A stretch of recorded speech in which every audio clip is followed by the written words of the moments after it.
जय हिंद दोस्तों। आप सभी का स्वागत है आपके अपने यूट्यूब चैनल एग्री जर्नी में। तो दोस्तों, जैसा कि आपको पता है, अभी आप लोगों के मिड टर्म एग्जाम स्टार्ट होने वाले हैं, तो उनके प्रीवियस ईयर के जो क्वेश्चन पेपर है उनको यहाँ पे अपन सॉल्व करने वाले हैं। जैसा कि आपको पता है, जो बीएससी हॉर्टिकल्चर के स्टूडेंट्स हैं उनका सबसे इंपॉर्टेंट यहाँ पे टॉपिक है ट्रॉपिकल एंड सब ट्रॉपिकल, जो कि फ्रूट्स, जो कि बहुत ही इंपॉर्टेंट टॉपिक है। तो इसके जो प्रीवियस ईयर का क्वेश्चन पेपर है मिड टर्म का, इसको अपन यहाँ पे सॉल्व करने वाले हैं। हिंदी और इंग्लिश दोनों मीडियम में जो है यहाँ पे इसको सॉल्व करेंगे। ठीक है, जो भी लोग यहाँ पे चैनल पर नए हैं तो सभी लोगों से रिक्वेस्ट है मेरी, सभी लोग चैनल को एक बार जरूर सब्सक्राइब कर दें और वीडियो को लाइक कर दें। ठीक है, तो चलिए फिर जो है आपकी मिड टर्म के प्रीवियस ईयर के क्वेश्चन पेपर है इनको सॉल्व करते हैं। लेकिन सबसे पहले आप लोग को पता है कि आपके कोरोना की वजह से जो मिड टर्म के एग्जाम जो पेपर थे वो सभी को पता है ऑनलाइन हुए थे, आपके मिड टर्म के भी और फाइनल के। तो आपको पता है इसमें 30 MCQ जो है प्रीवियस ईयर में दिए गए थे, उनको यहाँ पे अपन सॉल्व करेंगे। ठीक है, तो चलिए फिर स्टार्ट करते हैं। सबसे फर्स्ट क्वेश्चन जो आपका यहाँ पे आप लोगों को दिख रहा होगा कि पपीते की गायोडाइनोसियस किस्म है ना, किस्मों से भी अधिकतर क्वेश्चन मैं आप लोगों को बताऊं किस्मों से आए हुए। तो सभी लोग जो है एक बार किस्मों पे जरूर फोकस करें कि कौन सी किस्म किसके लिए रेजिस्टेंस किस्म है, क्योंकि बहुत सारे कौन सी बीमारी के लिए कौन सी रेजिस्टेंट किस्म है, पपीते के लिए कौन सी बीमारी के लिए कौन सी रेजिस्टेंट किस्म है, क्योंकि इनसे अधिकतर क्वेश्चन आए हुए एग्जाम में। तो सभी लोग खासतौर से फोकस किस्मों पे कीजिएगा। और क्रोमोसोम नंबर और ओरिजिन स्थल, ये इनसे क्वेश्चन आए हुए, तो सभी लोग जो है एक बार इनको देख लीजिएगा। ठीक है, तो यहाँ पे फर्स्ट क्वेश्चन आपका क्या है कि पपीते की गायोडाइनोसियस किस्म है। तो गायोडाइनोसियस वेराइटी ऑफ पपाया, पपाया की कौन सी यहाँ पे गायोडाइनोसियस वेराइटी आपको पता है। पपीते में गायोडाइनोसियस और डायोसियस, ये आपकी दो प्रकार की किस्में होती हैं। तो यहाँ पे आप ऑप्शन में देख सकते हो पूसा ग्लंट या पूसा नन्हा या पूसा डायोसियस या पूसा डवार्फ। भाई कौन सी यहाँ पे वो वेराइटी है जो गायोडाइनोसियस वेराइटी है पपीते की। तो यहाँ पे भाई जो आपका राइट आंसर है यहाँ पे पूसा डायोसियस, ये आपकी पूसा डिलीशियस, सॉरी यहाँ पे आपका क्या था, पूसा डिलीशियस। डायनोसियस यहाँ पे काट दीजिएगा, यहाँ पे डिलीशियस है ना, मिस्टेक हो गई ऑप्शन में। यहाँ पे आपकी डिलीशियस आपको इंग्लिश में दिख रहा होगा, पूसा डिलीशियस आपकी कौन सी वेराइटी है, ये आपकी गायनोडायोसियस वेराइटी है, याद रखना। बाकी आपकी यहाँ पे जो पूसा नन्हा है और पूसा डवार्फ है, ये आपकी दोनों ही डायोसियस वेराइटी है, याद रखना। ठीक है, तो यहाँ पे ये इंपॉर्टेंट है, डायोसियस यहाँ पे पूछा हुआ है क्योंकि एग्जाम में पूछते हैं भाई, ऐसे क्वेश्चन अधिकतर पूछे जाते हैं। तो इनको भी आप याद रखना कौन कौन सी डायोसियस किस्म है, कौन कौन सी गायनोडायोसियस है, कौन कौन सी डायोसियस किस्म है। तो यहाँ पे डायोसियस जो आपकी किस्म है, यहाँ पे डिलीशियस जो है पूसा डिलीशियस, सी आपका यहाँ पे राइट आंसर होगा। ठीक है, याद रखना। नेक्स्ट हम बात करते हैं आपके क्वेश्चन नंबर सेकंड की। तो ये भी भाई आपका पपीते से ही पूछा हुआ क्वेश्चन है। एचडीपी हाई डेंसिटी प्लांटिंग के लिए पूसा नन्हा की अनुशंसित दूरी वाली किस्म, मतलब पूसा नन्हा अगर वेराइटी आप खेत में लगाते हो तो उसके लिए मतलब स्पेसिंग कितनी होनी चाहिए। रिकमेंडेड स्पेसिंग फॉर पूसा नन्हा ऑफ एचडीपी हाई डेंसिटी, अगर आपको सघन पौधरोपण करना है तो उसके लिए कितनी होनी चाहिए भाई पूसा नन्हा की। तो सभी को पता है 1.25 इंटू 1.25, ये बहुत ही इंपॉर्टेंट है मीटर आपको स्क्वायर, ये इतने में जो है पूसा नन्हा वेराइटी की ये रोपा जाता है। तो यहाँ पे आपको ऑप्शन में कहाँ दिख रहा है, तो सी यहाँ पे आपका राइट आंसर होगा भाई, है ना। पूसा नन्हा जो वेराइटी है इसके लिए पौधा अंतरण होता है वो कितना होता है, 1.25 से इंटू 1.25 मीटर स्क्वायर, याद रखना। इसमें लगभग समथिंग वे में 6000 जो है पौधे आ जाते हैं 1 हेक्टेयर में, कितने 6000 पौधे प्रति हेक्टेयर आ जाते हैं पूसा नन्हा के, अगर आप इतनी स्पेसिंग रखते हो तो याद रखना। यहाँ पे सी आपका क्या होगा, राइट आंसर होगा। ठीक है, नेक्स्ट हम आपके अगले क्वेश्चन की साइड चलते हैं भाई। क्वेश्चन नंबर आपका यहाँ पे थर्ड नंबर है कि आंवला या भारतीय करौंदा, सभी को पता है। ठीक है, आंवला या भारतीय करौंदा परिवार से संबंधित है।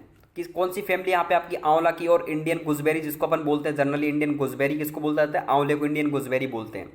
तो यहाँ पे आंवले की भाई कौन सी फैमिली है बताएं भाई, म्यूजेसी, एनाकॉर्डियेसी, यूफोर्बिएसी या ब्रोमीलिएसी।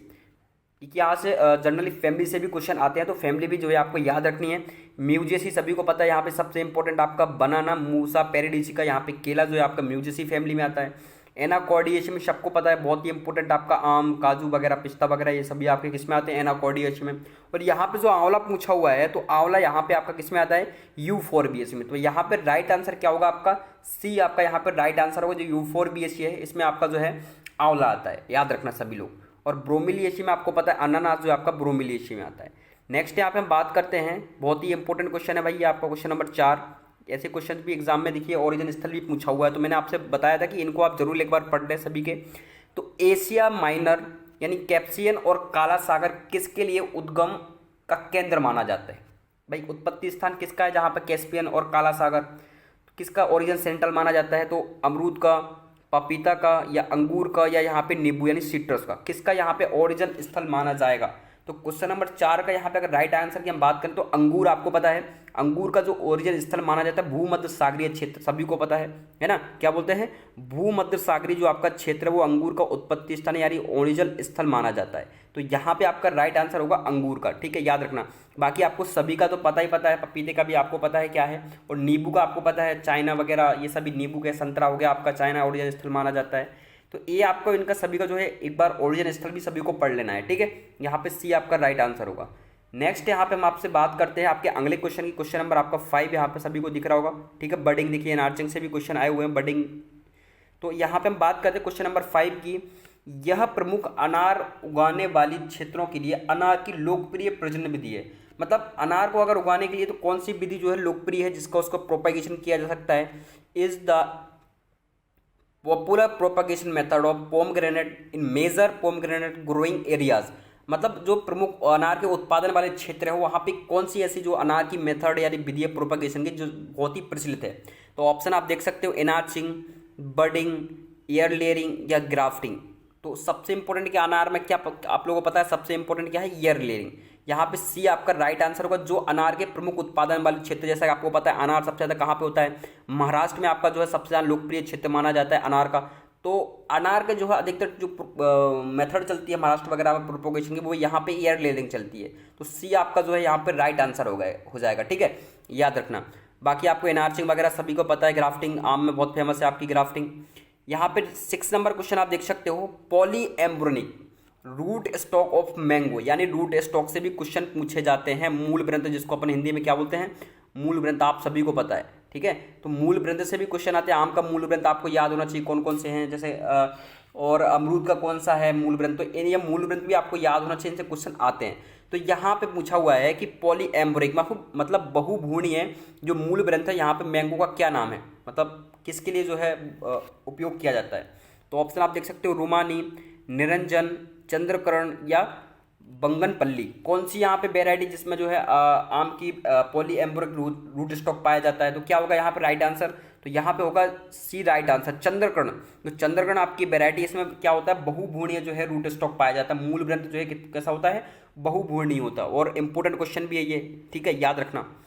नेक्स्ट अपन बात करते हैं आपके क्वेश्चन नंबर 7 की। तो क्वेश्चन नंबर 7 आप यहाँ पे देख सकते हो, Sindhu variety of mango is the cross of.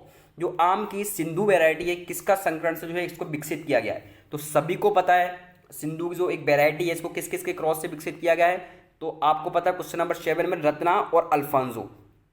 Ratna मतलब आर और ए के बीच क्रॉस करा के कौन सी वैरायटी बनी है? एस, यानी रत्ना और अल्फांसो से क्रॉस करा के कौन सी वैरायटी बनी है? सिंधु, याद रखना, ठीक है।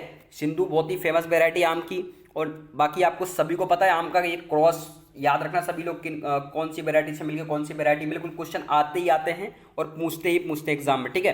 तो याद रखना ये भी बहुत महत्वपूर्ण क्वेश्चन है। और इनके संबंधित और सारे क्वेश्चन भी याद रखना कि रत्ना को किससे विकसित किया गया है, आपकी अल्फांसो को किससे विकसित किया गया है, ठीक है, तो याद रखना। बट यहाँ पे ये भी सबसे इंपॉर्टेंट है कि सिंधु एक संकर वैरायटी है। आम में ये भी कभी कभी पूछ लेता है कि आम की संकर किस्म है। अब कई लोगों जो है इसी में भी कंफ्यूज हो जाते हैं, तो कई बार पूछा होगा कि आम की संकर वैरायटी, तो बहुत सारे ऑप्शन भी दे देता है। तो आम में जो है संकर वैरायटी आपको पता बहुत सारी है, ठीक है। सिंधु भी यहाँ पे एक संकर वैरायटी ही है। तो ये आपका इस क्वेश्चन का यहाँ पे राइट आंसर होगा, ठीक है। नेक्स्ट यहाँ पे हम बात करते हैं क्वेश्चन नंबर 8 की। क्वेश्चन नंबर 8 में यहाँ पे बात करी हुई है कि multi stem system of training following in. भाई जो है प्रशिक्षण की मल्टी स्टेम प्रणाली का पालन किया जाता है। मल्टी स्टेम, जो मल्टी स्टेम ट्रेनिंग, मतलब ट्रेनिंग में आप लोग समझ रहे हैं सदाई वगैरह, तो किस में जो है यहाँ पे ये मल्टी स्टेम जो है सिस्टम का उपयोग किया जाता है प्रणाली का? अमरूद में, चीकू में, अनार में या कटहल में, किस में उपयोग किया था भाई मल्टी स्टेम सिस्टम विधि का? किस में भाई उपयोग किया? तो याद रखना अमरूद में यहाँ पे जो है मल्टी स्टेम सिस्टम विधि का यहाँ पे उपयोग किया जाता है। और ये इंपॉर्टेंट क्वेश्चन भी है, आ सकता है, ठीक है। मल्टी स्टेम सिस्टम आप लोग गूगल करके देखोगे तो आपको मल्टी स्टेम सिस्टम के बारे में सारी जानकारी मिल जाएगी। आप लोग एक बार गूगल करके जरूर इसको देख लीजिएगा, मल्टी स्टेम सिस्टम, तो इसके बारे में आपको पूरी जानकारी डिटेल में मिल जाएगी, ठीक है। नेक्स्ट हम यहाँ पे बात करेंगे क्वेश्चन नंबर 9 की। ये भी थोड़ा डिफरेंट क्वेश्चन है, ठीक है, डिफरेंट क्वेश्चन है ये आपका। फ्रांसीसी मध्य मौसम की खेती, मतलब फ्रांसीसी is the mid season cultivation of किसकी खेती की जाती है भाई, जो है फ्रांसीसी मध्य के मौसम में। तो यहाँ पे जो खेती की जाती है वो आंवले की जाती है, ठीक है। ये थोड़ा सा डिफरेंट क्वेश्चन है, तो बस इसको आप लोग याद रखना, यहाँ पे आंवला आपका राइट आंसर होगा इसका, ठीक है। नेक्स्ट यहाँ पे हम बात करते हैं आपके क्वेश्चन नंबर 10 की। तो क्वेश्चन नंबर 10 आप यहाँ पे देख सकते हो, इनफ्लोरोसेंस यानी पुष्पक्रम से यहाँ पे क्वेश्चन आया हुआ है, ठीक है। आम का पुष्पक्रम भी पूछा हुआ, मतलब सब कुछ यहाँ पे कुछ भी पूछ सकता है वो आपसे। Inflorescence of mango is known as, आम के पुष्पक्रम को कहते हैं भाई, यहाँ पे आम के पुष्पक्रम को क्या कहा जाता है?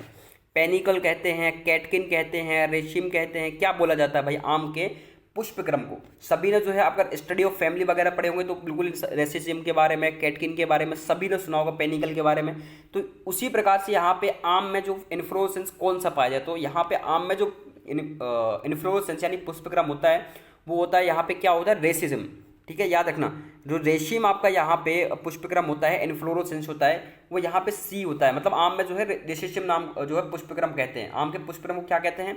तो रेशिम यहाँ पे आम के पुष्पक्रम को कहा जाता है, याद रखना, ठीक है। इंपॉर्टेंट क्वेश्चन है ये। नेक्स्ट हम बात करते हैं आपके क्वेश्चन नंबर 11 की। क्वेश्चन नंबर 11 आपका बोल रहा है कि एनोना शिक्वामोसा, एनोना शिक्वामोसा और एनोना चिरीमोला के बीच संकरण करा के क्या विकसित किया गया? तो यहाँ पे आप लोग देख सकते हो, ये सब नींबू वर्गीय जो है दिया हुआ है। एनोना शिक्वामोसा आपको सभी को पता है। तो क्या बना है भाई? एटिमोया, रेटिकुलाटा, मूरिकाटा या ग्लेब्रा, क्या बना हुआ है भाई यहाँ पे? अगर इनके बीच क्रॉस करवा के, तो इसका राइट आंसर होगा आपका एटेमोया। इनके बीच अगर एनोना शिक्वामोसा और एनोना चिरीमोला के बीच संकरण करा के एटेमोया बना, ठीक है, याद रखना। इंपॉर्टेंट क्वेश्चन है, आ भी सकता है एग्जाम में, ठीक है। यहाँ पे आपका ए राइट आंसर होगा। नेक्स्ट यहाँ में हम बात करते हैं आपके अगले क्वेश्चन की। तो क्वेश्चन नंबर यहाँ पे आपका 12 नंबर क्वेश्चन है। ये पूछा हुआ है आपसे, CISH सिचुएटेड, मतलब जो CISH है ये कहाँ पे स्थापित है? आपका CISH सभी को पता है, ठीक है। CISH के बारे में, सेंट्रल इंस्टीट्यूट सब ट्रॉपिकल हॉर्टिकल्चर रिसर्च अनुसंधान संस्थान है, वो कहाँ पे स्थित है? तो सभी को पता है कहाँ पे स्थित है भाई, आपका लखनऊ में स्थित है, ठीक है, याद रखना, लखनऊ में आपका स्थित है। सभी को पता है एक आपका टेम्परेट अनुसंधान संस्थान भी है, तो सबको पता है श्रीनगर में स्थित है, ठीक है। और आपका ये यहाँ पे हो गया CISH, तो ये आपका कहाँ पे? लखनऊ में स्थित है। बाकी आपका ये सब ट्रॉपिकल है, समशीतोष्ण जिसको बोलते हैं, वो बीकानेर में स्थित है। तो ये सब आपको याद रखने हैं और एग्जाम में पूछ भी लेता है, ठीक है। तो यहाँ पे जैसे पूछा हुआ कि CISH कहाँ पे स्थित है, तो यहाँ पे लखनऊ में स्थित है। और ये कब स्टैब्लिश हुआ था, ये याद रखना, ये 4 सितंबर, कब हुआ था? 4 सितंबर 1972 में ये एस्टेब्लिश हुआ था, याद रखना। 4 सितंबर 1972 को ये स्टैब्लिश हुआ था। कहाँ पे? लखनऊ में जो है इसको स्टैब्लिश किया गया था, ठीक है, याद रखना। सी आपका जो है यहाँ पे राइट आंसर होगा, बहुत ही महत्वपूर्ण है, ठीक है। नेक्स्ट यहाँ पे हम आपसे बात करते हैं क्वेश्चन नंबर 12 की। ये भी बहुत इंपॉर्टेंट क्वेश्चन है आपका क्वेश्चन नंबर 12 कि PKM first is the hybrid variety of mango developed from, मतलब जो आम की PKM वेराइटी है इसको कहाँ से विकसित किया गया? तो IIHR बेंगलोर, आपको सभी को पता है, IIHR Indian horticulture research institute, बहुत ही हॉर्टिकल्चर का मतलब मुख्य ये जो है इंस्टीट्यूट माना जाता है।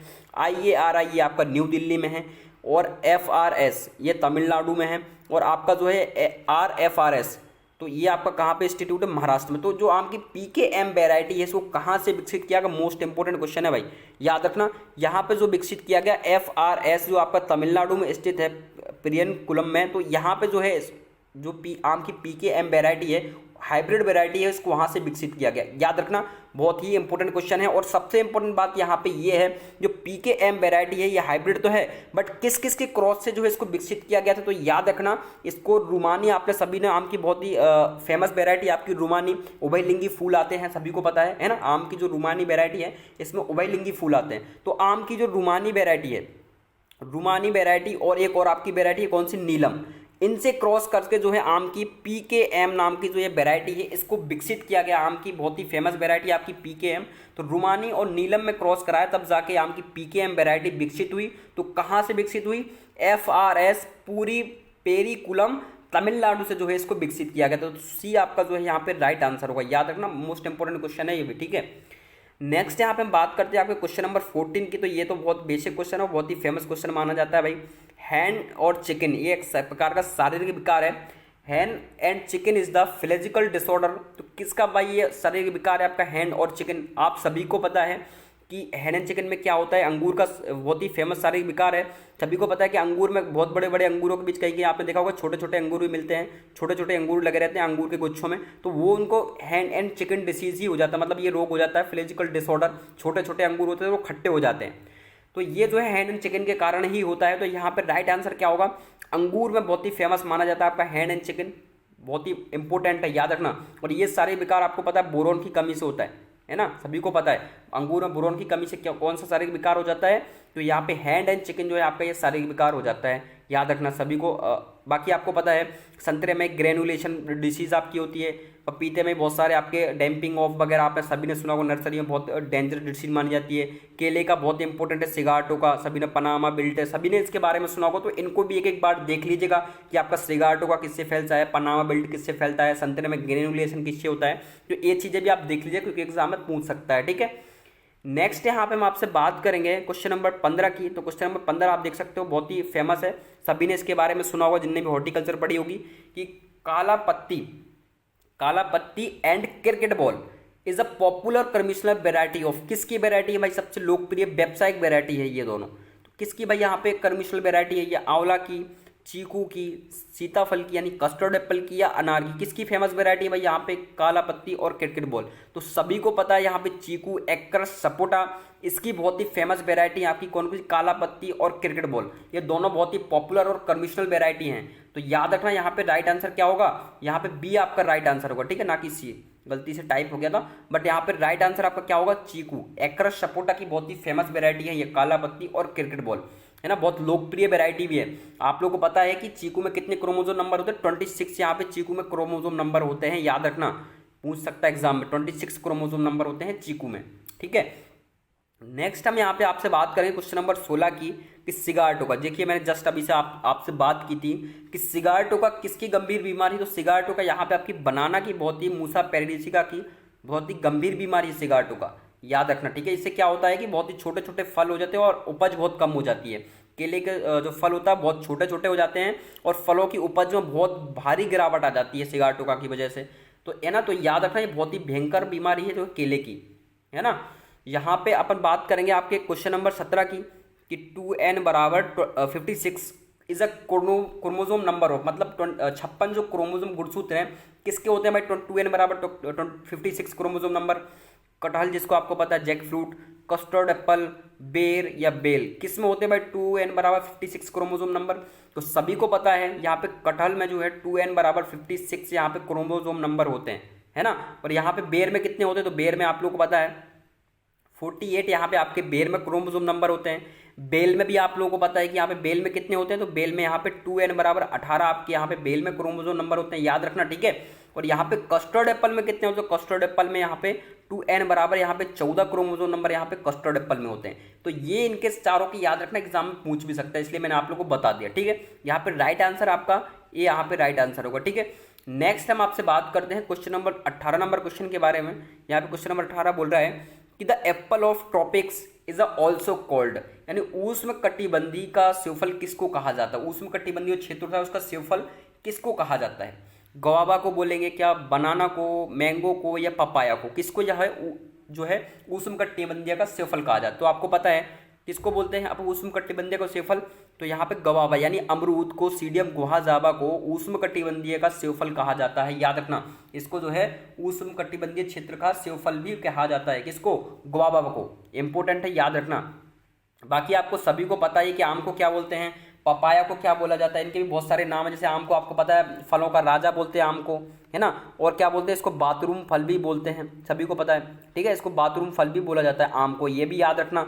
नेक्स्ट आपको पपीते के बारे में पता है कि पपीते को क्या बोला जाता है, पपीते को मेलन ट्री बोलते हैं, सभी को पता है, ठीक है, पपीते को क्या बोलते हैं, मेलन ट्री भी बोला जाता है पपीते को, याद रखना। और यहाँ पे बनाना के बारे में क्या बोलते हैं, बनाना को आपको पता है एडम्स फिग बोलते हैं, है ना, और एप्पल ऑफ पैराडाइज वगैरह भी जो है जनरली बनाना को ही बोलते हैं। तो ये इन चीज़ों को आप याद रखना, यहाँ पे राइट आंसर आपका क्या होगा, ये यहाँ पे राइट आंसर होगा, ठीक है। नेक्स्ट यहाँ पे हम आपसे बात करते हैं क्वेश्चन नंबर 19 की। तो क्वेश्चन नंबर 19 में देखिए वेराइटी से भी यहाँ पे क्वेश्चन पूछा हुआ है कि आर का सहान एक किस्म है, भाई किसकी वेराइटी आपकी आर का सहान, आंवले की, चीकू की, सीताफल की, या अनार की, किसकी वेराइटी आर का सहान। तो आर का सहान जो आपकी वेराइटी है ये आपकी सीताफल यानी कस्टर्ड एप्पल की बहुत ही फेमस वेराइटी है। यहाँ पे आपका राइट आंसर क्या होगा, सी आपका यहाँ पे राइट आंसर होगा कस्टर्ड एप्पल। सभी ने दिखाया होगा सीताफल, ठीक, कस्टर्ड एप्पल की बहुत ही फेमस वेराइटी है आर का सहान। यहाँ पे हम बात करेंगे आपके क्वेश्चन नंबर 20 की। क्वेश्चन नंबर 20 यहाँ पे बोल रहा है कि fruit crop having chromosome number of 28। देखिए बहुत सारे क्वेश्चन आपके क्रोमोजोम से आए हुए, इसलिए बार बार आप जो है क्रोमोजोम नंबर पे ज़्यादा फोकस कीजिएगा, ठीक है भाई। फ्रूट में कितने ऐसा कौन सा फ्रूट है जिसमें 38 क्रोमोजोम नंबर होते हैं, तो आपको सभी को पता है कौन सा ऐसा फ्रूट है, तो वो यहाँ पे आपका जो है ग्रेप्स, अंगूर। अंगूर यहाँ पे कितने 38 क्रोमोजोम नंबर पाए जाते हैं आपके अंगूर में। इसका प्रवर्धन भी सभी को पता है, सख्त तना कलम के द्वारा जो है इसका प्रवर्धन किया जाता है। तो अंगूर बहुत फेमस है, यहाँ पे सी जो है आपका राइट आंसर आएगा। बाकी आपको बनाना का पता है, सिट्रस वगैरह का सबका जो है जनरली पता ही हो कितने क्रोमोजोम नंबर किन में पाए जाते हैं, ठीक है।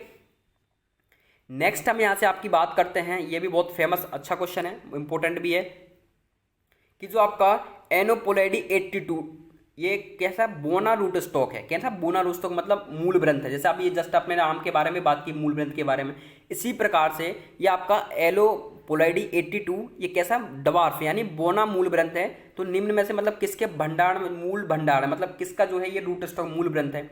अमरूद का माँ है क्या, नींबू का, अंगूर का, या यहाँ पे आम का, किसका जो है डवार्फ यानी बोना मूल ग्रंथ है। तो यहाँ पे जो अमरूद है इसका ये बोना जो है एलिपोलाइडी 82 जो डवार्फ यानी बोना मूल ग्रंथ है, ये किसका है, अमरूद का है। तो यहाँ पे राइट आंसर आपका ए इज द करेक्ट आंसर, ठीक है।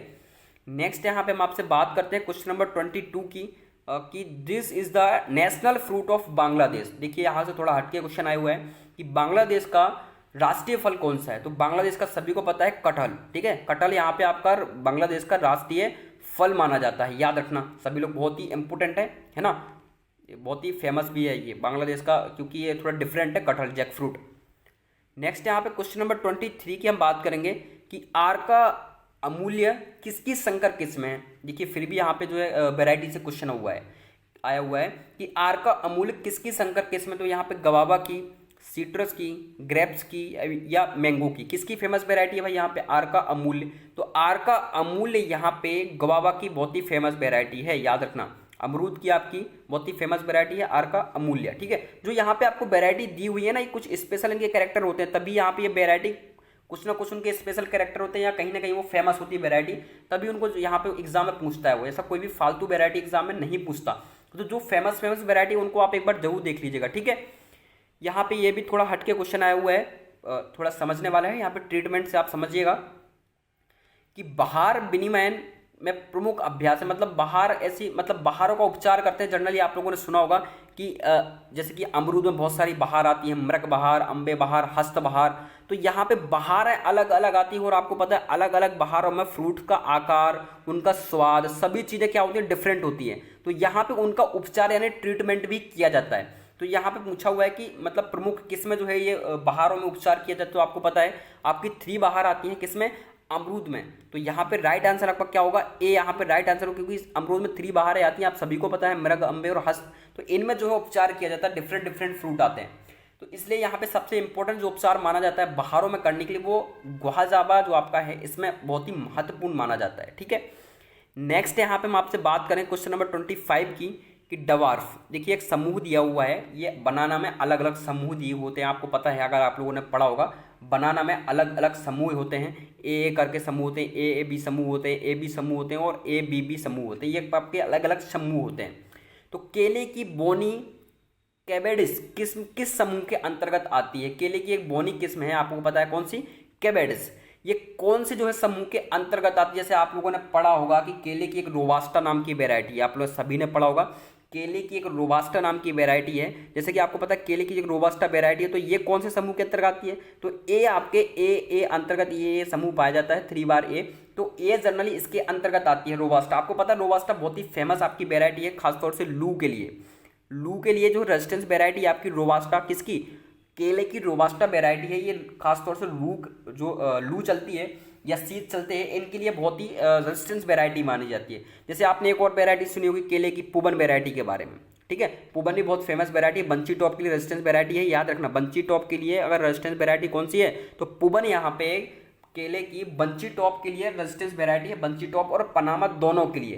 तो ये कौन से ग्रुप से आती है? तो ये यहाँ पे ए बी ग्रुप से आती है। तो इसी टाइप से यहाँ पे एक वेराइटी नाम पूछी हुई जैसे कैबेडिस। तो ये कैबेडिस किसके अंतर्गत जो ये बिलोंग करती है, कौन से समूह के अंतर्गत आती है? तो याद रखना यहाँ पे जो है ए समूह के अंतर्गत आपकी ये जो है कैबेडिस नाम की वेराइटी आती है। ठीक है, इंपॉर्टेंट क्वेश्चन है, याद रखना। और पुबन उबन के बारे में भी, सबके बारे में याद रखना, कौन सी किसके अंतर्गत आती है, आ सकता है क्वेश्चन। ठीक है, नेक्स्ट हम आपसे बात करें क्वेश्चन नंबर 26 की। तो ये भी थोड़ा डिफरेंट क्वेश्चन है कि पी फ्रेडरिक स्थालियम के रूप में जाना जाता है, स्थालियम के रूप में जाना जाता है। थोड़ा सा यहाँ पे डिफरेंट क्वेश्चन है और थोड़ा सा कि किसको जाना जाता है भाई, मतलब एक नाम दे रखा है वैज्ञानिक नाम, प्री फ्रेडरिक स्थलियानाम के रूप में जाना जाता है। किसको जाना था भाई? स्ट्रॉबेरी गुबावा, ब्राजीलियन गुबावा, चाइनीज गुबावा या क्रेटली गुबावा। ये स्वाद के आधार पर जो है इनको डिफरेंट वर्गों में बांटा गया है। तो यहाँ पे जो ब्राजीलियन और गुइनिया गुआवा होते हैं ये थोड़ा क्या होते हैं, स्वाद में कड़वे और खट्टे होते हैं बहुत ज़्यादा, इसलिए इनको थोड़ा डिफरेंट वर्ग में रखा गया है। तो यहाँ पे बी आपका राइट आंसर होगा। ठीक है, याद रखना ये इनका थोड़ा वर्ग डिफरेंट है। आप यहाँ पे गूगल करके भी इस चीज़ को समझ सकते हो अगर आपको नहीं समझ में आ रहा है तो। ठीक है, एक बार गूगल कर लेना। नेक्स्ट यहाँ पे हम आपसे बात करते हैं क्वेश्चन नंबर 27 की, कि sapota is a conventional propagation by grafting on root stock. तो जो सपोटा यानी चीकू है, सपोटे का व्यावसायिक रूप से रूट स्टॉक पर ग्राफ्टिंग द्वारा प्रचारित किया जाता है। रूट स्टॉक पर ग्राफ्टिंग का प्रचारित किया जाता है भाई, मतलब प्रोपगेशन, उसको रोपा जाता है। किसको? रूट स्टॉक यानी मूल ग्रंथ को ग्राफ्टिंग के द्वारा रोपा जाता है। तो क्या नाम है भाई उसका? मलिलकारा हेक्स्ट्रा या मलिलकारा केकी, बहुत डिफरेंट नाम है भाई। मलिलकारा लातीफोलिया या बेसिया लोगीफोलिया। तो यहाँ पे क्या राइट आंसर होगा? तो बस आपको याद रखना है मडिकाला हेक्सेंड्रा, जो यहाँ पे राइट आंसर होगा आपका। ठीक है, बस इसको याद रखना है और इंपॉर्टेंट भी ये क्वेश्चन है, आ सकता है। ठीक है, नेक्स्ट यहाँ पे हम आपसे बात करेंगे क्वेश्चन नंबर 28 की, कि apple of paradise. Apple of paradise is also known as, भाई एप्पल ऑफ पैराडाइज किसको बोलते हैं? स्वर्ग का सेब फल किसको कहा जाता है भाई? तो आपको पता है एप्पल ऑफ पैराडाइज किसको बोलते हैं, सभी को पता है, बहुत ही बेसिक क्वेश्चन है। यहाँ पे बनाना को जो है एप्पल ऑफ पैराडाइज कहा जाता है। यहाँ पे राइट आंसर आपका क्या होगा? B is the right answer. मैंने आपको अभी बताया कि पपाया को मेलन ट्री, बनाना को फलों का राजा, सॉरी मैंगो को फलों का राजा, गवावा को क्या बोलते हैं? उष्णकटिबंधीय, इसके बारे में अपने ने अभी बात की। तो यहाँ पे राइट आंसर आपका क्या होगा? बनाना को जो है स्वर्ग का फल कहा जाता है। ठीक है, नेक्स्ट यहाँ पे हम आपसे बात करेंगे क्वेश्चन नंबर 29 की। ये भी बहुत फेमस क्वेश्चन है और इम्पोर्टेंट है, कि गणेश और Mridula is a important variety of cultivation in India. मतलब भारत में खेती के लिए जो मतलब किसकी फेमस वेराइटी? गणेश और मृदुला बहुत ही फेमस वेराइटी है भारत में, खासतौर से खेती के लिए। तो किसकी यहाँ पे बहुत ही फेमस वेराइटी है? तो सभी को पता है यहाँ पे जो अनार की बहुत ही फेमस वेराइटी है आपकी गणेश और मेदुला, खासतौर से मेदुला ज़्यादा फेमस वेराइटी है आपकी अनार की। अनार को अभी आप सभी को पता है महाराष्ट्र में सबसे ज़्यादा उगाया जाता है, वहाँ पे बहुत ही मतलब सबसे ज़्यादा क्षेत्रफल पर गणेश और मेदुला नाम की दोनों वेराइटियों को वहाँ पे जो है इनको उगाया जाता है। तो बहुत ही फेमस वेराइटी है, याद रखना। यहाँ पर राइट आंसर आपका बी करेक्ट आंसर होगा। ठीक है, नेक्स्ट हम आपसे बात करेंगे क्वेश्चन नंबर 30 की। क्वेश्चन नंबर 30 आप लोग देख सकते हो यहाँ पे, कि बनाना प्रोपगेशन वेजिटेटिव फ्रूट, मतलब केले का अगर वनस्पतिक प्रवर्धन करना है तो किस प्रकार से करेंगे? क्रोम द्वारा, रनर्स द्वारा, रदर्स या सकर्स द्वारा, या स्यूडोस्टेम, किसके द्वारा यहाँ पे जो है बनाने में प्रोपगेशन यानी वेजिटेटिव जो है प्रसारण के लिए किसका उपयोग करेंगे? तो यहाँ पे जो है सकर्स का उपयोग किया जाता है बनाने के। सभी को पता है कितने ग्राम के सकर्स लिए जाते हैं? 700 ग्राम के आसपास के जो है उनको सकर्स का यहाँ पे बनाना के रोपणे में 700 ग्राम के समथिंग 700 से 750 ग्राम के जो है सकर्स का यहाँ पे उपयोग किया था। आपने सभी ने सुना होगा तलवार नुमा सकर्स, है ना। केले में किसका उपयोग किया जाता है? तलवार नुमा सकर्स के बारे में सभी ने सुना होगा, जिसको स्वाद शकर भी बोलते हैं। तो ये यहाँ पे याद रखना इंपॉर्टेंट आपका जो है सी यहाँ पे राइट आंसर है। तो यहाँ पे ये बहुत ही महत्वपूर्ण क्वेश्चन है। और सबसे इंपॉर्टेंट मैं आपको बता दूं कि आप वेराइटियों पे ज़्यादा फोकस करें। वेराइटियों के बाद आप यहाँ पे आप जो है कहाँ पे उसका ओरिजिन स्थल है और उसके क्रोमोसोम नंबर कितने हैं, यहाँ से क्वेश्चन आते हैं। तो सभी लोग एक बार इन फलों को जो है एक बार देख लीजिएगा। ठीक है, तो ये क्वेश्चन आपके टोटल हो गए हैं, 30 क्वेश्चन थे, इंपॉर्टेंट थे। ठीक है, तो इनको आप लोग देख लीजिएगा और मिलते हैं अपन नेक्स्ट वीडियो के साथ। जय हिंद, जय भारत।